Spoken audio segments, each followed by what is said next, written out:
Hello and welcome to the Healthy Moving Podcast, the show all about helping you to exercise less, but move more so that you can feel better. I am your healthy moving enthusiast, Jen Hoffman from stayathomeyoga.com. In today's episode, we are talking about the power of your thoughts. This is the ground floor, the foundation, friends. If we want to really improve our health, we have to think differently. This is actually the first in a two-part series all about changing how we think. And then I'll wrap up the episode with an awesome listener question coming all the way from Vienna, Austria. You don't want to miss it. It's going to be a fun show. Let's get started.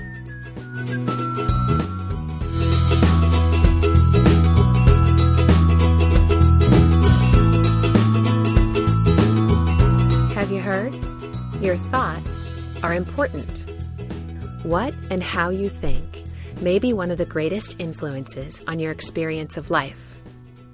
Norman Vincent Peale said, "Change your thoughts and you change your world." Gandhi said, "A man is but the product of his thoughts. What he thinks, he becomes." And Proverbs 4:23 says, "Be careful how you think. Your life is shaped by your thoughts." I have a theory. I haven't done a double-blind study on this, but I've noticed something in my nearly 15 years in the health and wellness industry. The people who are the most successful at actually improving their health, they think differently. See, almost everyone I know would like to feel better in his or her body, and most of them are trying. Pretty hard, in fact. They invest significant amounts of time and money into improving their health. But actual change remains elusive, and I think I know why. If we want to feel better in our body, we first have to think differently. Specifically, we have to change how we think about two things. I'm going to tell you the first thing in this episode, and then you'll have to tune in again next week for the other one. If you want to feel better in your body and improve your health, you have to think differently about your body. I know what you're thinking. I'll feel better about my body when, and you can fill in the blank, when I lose some weight, when this back pain goes away, when I can sleep better at night.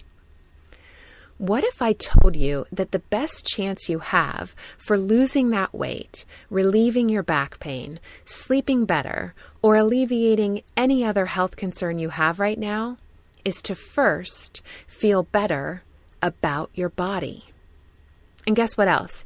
If you don't currently think your body is pretty darn amazing, you don't know very much about it. So get to know it. Pursue activities that help you reestablish your mind-body connection. Study your human machine. Learn the miraculous and awe-inspiring ways it functions and adapts and copes. Keep a body gratitude journal. You know, I started asking stay-at-home yoga members to pause every Friday and take note of something wonderful they discovered about their body during the week. Last week, I got an email from a student who told me she could barely type because she was sobbing. She said she suffered from a poor body image for many years and that it's caused her to really avoid mirrors, specifically full body mirrors.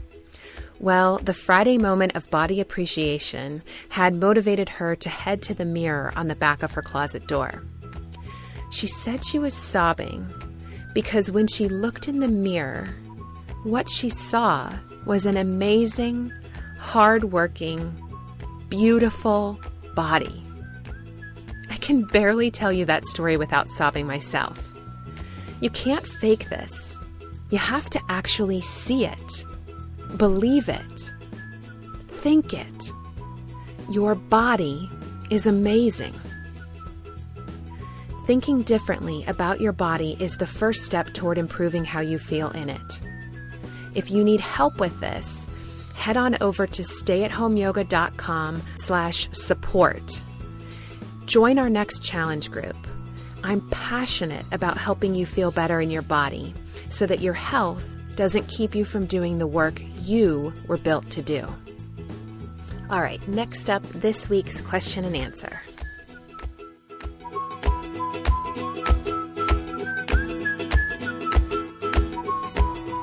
This week's question comes from Michelle in Vienna, Austria. Michelle has been working on improving her alignment, specifically starting with the alignment of her feet and knees. She's been pointing her feet straight ahead and having the outside edges of the feet be parallel to one another. And also she's been working on aligning her knees, which for most people requires a little bit of external rotation of the thighs so that the knees point straight ahead. As Michelle has been working on this, she's discovered that one of her hips is higher than the other. She wrote to me asking if I could suggest some stay-at-home yoga videos to help her realign her hips. I was, of course, more than happy to do that, and you can check out the links that I gave to Michelle over in the show notes for episode 1 at healthymovingpodcast.com. But what I want to talk about today is something else that I pointed out to Michelle. And that is that our bodies adapt to the positions we're in when we're not moving and the way we move the majority of the time. That means that if we spend a few minutes every day doing corrective exercises, but then we spend the rest of our day in these kind of movement habits that undo that work, we won't really affect lasting change. So what I encouraged Michelle to do and what I encourage you to do is to go on a bit of a scavenger hunt. And this is particularly useful when you notice an asymmetry in the body, a difference between the right and the left side of your body, is to look at your day and specifically look at how your body is positioned throughout the day. Are you doing something to one side of your body that you're not doing to the other? When there's a misalignment in the hips, I suggested to Michelle that she look at, is she crossing one leg over the other all the time while she's sitting? Or is she sleeping on one side and having the top leg draped over? Or maybe she's spending a lot of time in the car, which requires the right leg and hip to be forward of the left. Now, whether it's your hips or not, whether you're discovering this in a specific part of your body or you just notice a general difference between the strengths on the two sides of the body, it's really important to note what you're doing all day long that contributes to that and to see if you can provide some balance. This morning, as I was wiping down the counters after serving breakfast to my family, I realized I always wipe the counters with my right hand.